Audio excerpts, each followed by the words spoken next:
Luma and the Whisper above Tokyo Skytree. Luma arrived in Tokyo at a blue-edged morning when the Sumida River held the sky like a calm bowl and the streets breathed gently before the rush of footsteps began.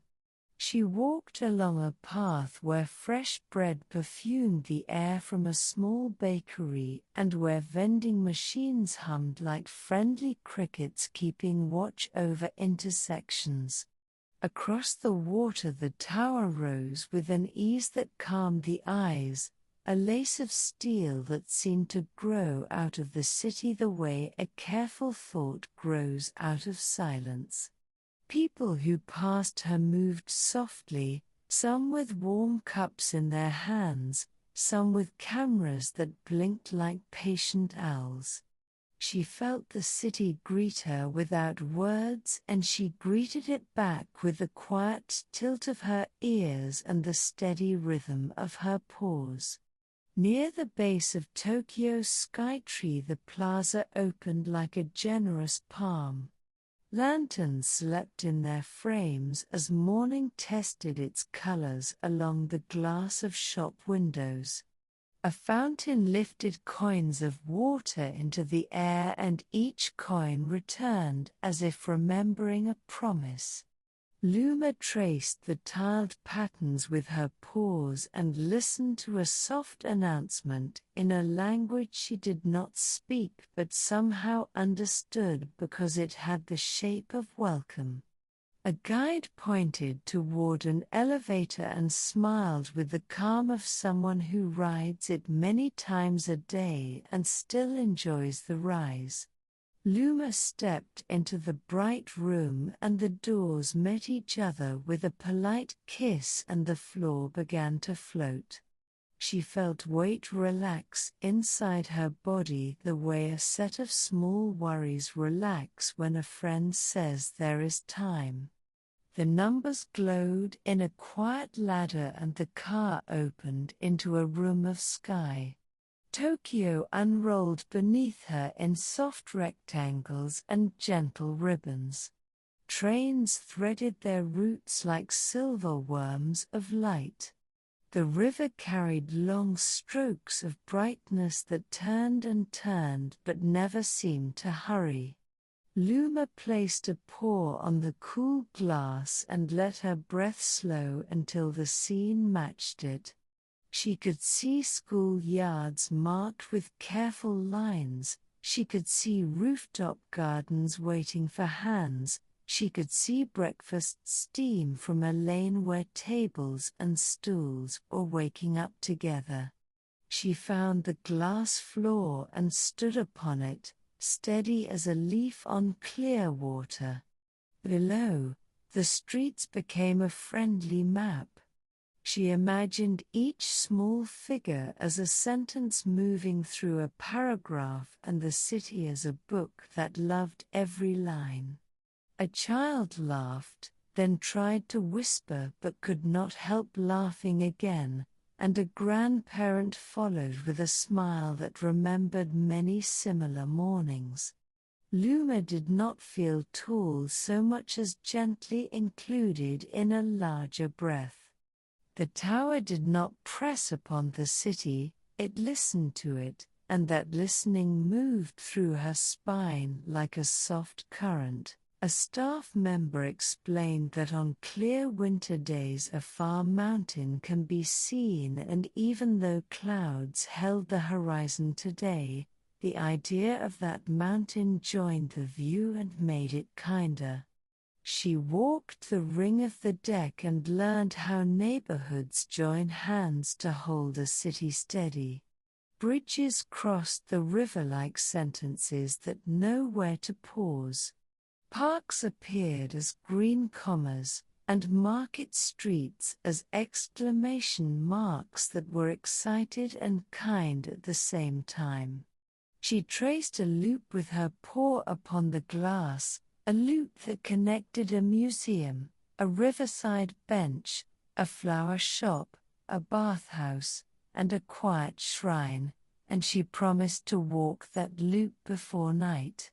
When she rode down, she did so with patience, watching her reflection lift and settle in the mirror of the doors. At the plaza, a musician tuned a shamisen and released a note that hovered the way steam hovers above a bowl of tea. A baker set a tray of melon bread in the window, and the scent wandered outward like a curious child. Luma bought a small bell-shaped charm from a stall that sold tokens of calm. The bell chimed only when asked, which made it a trustworthy friend. She tucked it near her heart and set out toward the river path. The promenade welcomed her with a steady rail that felt cool and honest under her paw. A jogger passed with a nod that did not disturb the morning. Boats wrote gentle wakes that erased themselves before anyone had a chance to be bothered. She crossed to a market street where signs reached out with bright characters and little pictures of fish and flowers. A tea shop offered roasted barley and warm milk. She took a seat by the window and looked at the tower through a curtain of steam rising from her cup. The tower answered steam with light, and the light promised to be patient all day. She wandered toward Asakusa, where a great lantern framed the gate of Sensoji, and visitors washed their hands in a stone basin that smelled like cedar and clean coins. The smoke of incense curled upward in ribbons that found their own paths and met one another kindly near the roof. Luma tried to catch some of it with her breath and invited it to make a quiet home in her chest. Vendors offered rice crackers, tiny fans, and paper amulets. She purchased a fortune and unfolded it with paws that tried not to rush. It told her to walk as if every step were a hello and to eat something warm near the river. Advice can be simple and still perfect. She tied the paper to a rack among a family of other papers, and the rack made a soft rattle like distant rain. A narrow lane led to a shop where a woman arranged flowers with the certainty of a clock that is never loud. She placed plum branches in a vase that leaned exactly enough to say, "I will not fall." The woman lifted her eyes and nodded to Luma with the same attention she gave the stems. Luma felt included in the arrangement and carried the feeling with her as she left. At a corner, a man repaired bicycles while a radio whispered a song composed of weather and kindness. The man said nothing and needed to say nothing. The wheels turned true in his hands, and the air felt smoother after each repair. She crossed a small bridge and visited an aquarium where water drew through tall glass rooms like a gentle breeze inside a house of light. A school of sardines turned as one and then loosened and then gathered again without anyone telling them how. A ray drifted along the floor and left a smile in the sand. Jellyfish rose and fell like patient breaths. Children pressed their hands to the glass and left foggy signatures that dissolved more quickly than the children expected, which taught them that water and air like to keep things tidy. Luma stood with them and joined the lesson. When she stepped back into sunlight, her eyes did not mind because both kinds of brightness belonged to the same day. By noon she returned to the plaza and found a quiet bench under a tree that knew how to host shade. She ate a box of onigiri purchased from a small stand where the cook wrapped each triangle as if it were a letter to a dear friend. Seaweed crackled in the air and then settled on her tongue like a polite guest. She drank cool water from a fountain that arched just high enough for dignity. A pigeon looked at her as if placing an order for crumbs, then forgot the order, then cooed as if it had received excellent service anyway. She rested until her body learned the next slow pace. Afternoon guided her to Ueno, where museums hold stillness the way hands hold a cup that is too beautiful to set down too quickly. She climbed a set of stone steps that had memorized thousands of shoes and paws and now sang a quiet song about arrival. A violin practiced in a room with open windows and the notes spun like thin threads of silver, crossing and tying the courtyard to the road. In the park she watched turtles stack themselves on a log in a manner that suggested careful negotiations and success. Vendors sold sweet chestnuts and the paper bags sighed with warmth when opened. She took one chestnut and felt the steam paint her nose, then she smiled at her own reflection in the pond, which smiled back with admirable timing. The sky began to lean toward evening and the tower began to gather color. Luma returned to the river so she could watch the switch from day to night with water as a companion. Lights stitched themselves along the edges of bridges. Windows lit in patterns that resembled constellations no astronomer had named yet because they change every moment with regard for the people inside. The tower chose a palette that made the air taste like a clean pear. Luma folded her tail around her feet and simply watched. A group of friends took turns framing photos, then put their phones away and let their eyes do the keeping. A child counted boats aloud until the number became larger than interest, and then the child whispered a new list that described the shapes of clouds instead. Back at the base, a small stage hosted a dancer whose hands persuaded the air to remember long stories. Drums found a heartbeat that belonged to everyone present. Vendors offered cups of tea and small sweets with bin filling, and the plaza became a gentle kitchen for the night. Luma listened and felt her own breaths join the shared rhythm in a way that asked nothing and answered everything. Overhead, the tower flowered in a slow sequence, petal of light after petal of light, until the whole stood bright and serene like a lantern for the city. She went inside once more and rose to the higher deck to see how night gathers a place into a single calm. From the deck, Tokyo did not glitter wildly. It breathed. Lines of trains moved like careful threads. The river wrote soft sentences and signed them with reflections of bridges. Temples kept their notes lower than usual but no less present.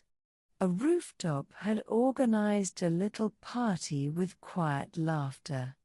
An office floor showed a cluster of desks where two people still worked but their shoulders looked peaceful, which meant the work was not an enemy. She traced each scene with her gaze and offered a small thank you to everything that held steady tonight. She descended at last and walked to a side street in where a curtained door hid a hallway with a scent of polished wood.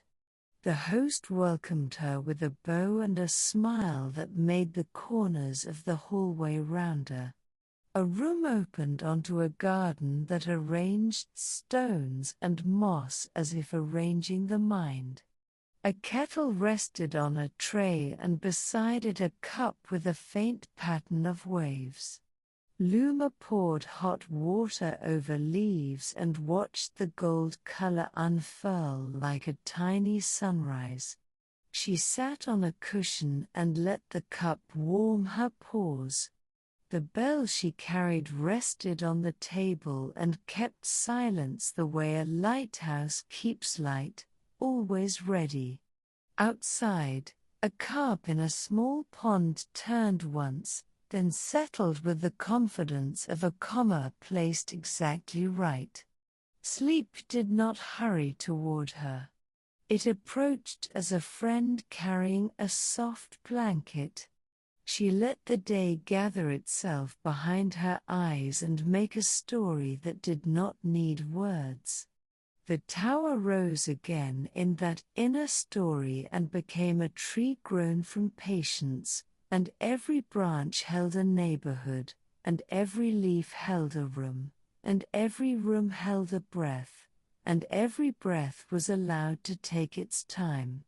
The river passed beneath and tied the branches together. The city lifted its lights like stars that preferred company. Her breathing matched all of this without effort. She drifted. In dreams she traveled along passages that exist only when it is late and kind. She found a library that loaned memories of benches. You could borrow a bench for an hour and remember how it felt to sit and watch a pigeon learning to be brave. She visited a station where trains waited until the platform had finished a story. She walked into a room full of paper cranes that breathed so gently the air felt like a pond under willow leaves. A woman painted the word rest in water on a stone and the stone accepted the word even after the water had gone. Every place she walked respected sleep and also respected waking, which made them equal and friendly. The dream led her back to the tower where a caretaker stood beside a panel of lights that looked like a map of constellations. The caretaker spoke without speaking and told her that height can be a promise to take the long view when the close view is noisy. From high places you remember that a city is a chorus of many melodies and that a quiet note is as valuable as a bright one. She nodded and felt the promise settle in her chest like a folded cloth kept ready for future use. She rang her small bell once in the dream and only she heard it, and that was enough. She slept the rest of the night with a softness that did not need explanation. Dawn returned with a pale brush and made thin gold lines along the edges of the garden stones. Luma opened her eyes to the sound of water gently refilling the pond from a bamboo spout that tipped and returned with patient rhythm.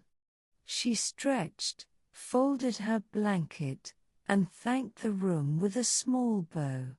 In the hallway the host offered miso soup and rice and a grilled fish that flaked like a kind sentence ending at the right moment. She ate slowly and felt strength arrive in a pleasant way. Then she stepped back into the city to complete the loop she had drawn with her paw atop the glass. At the museum she stood before a painting of a river in winter.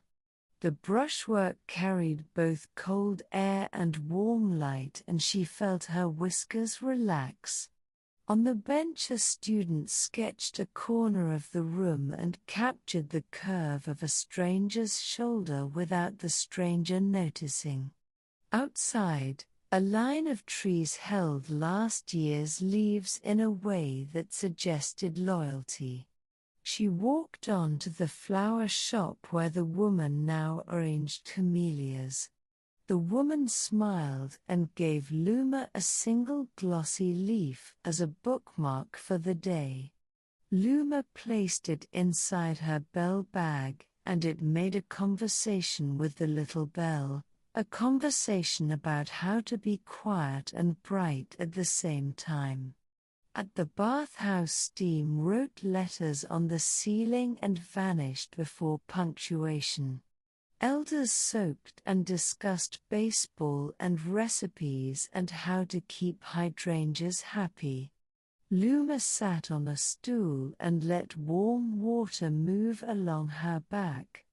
The warmth felt like the city had decided to hug her with good manners. She thanked the attendant and left before she turned to a puddle of contentment on the tiles.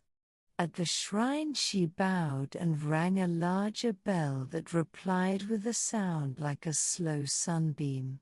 She left a coin in a box that liked to hold wishes.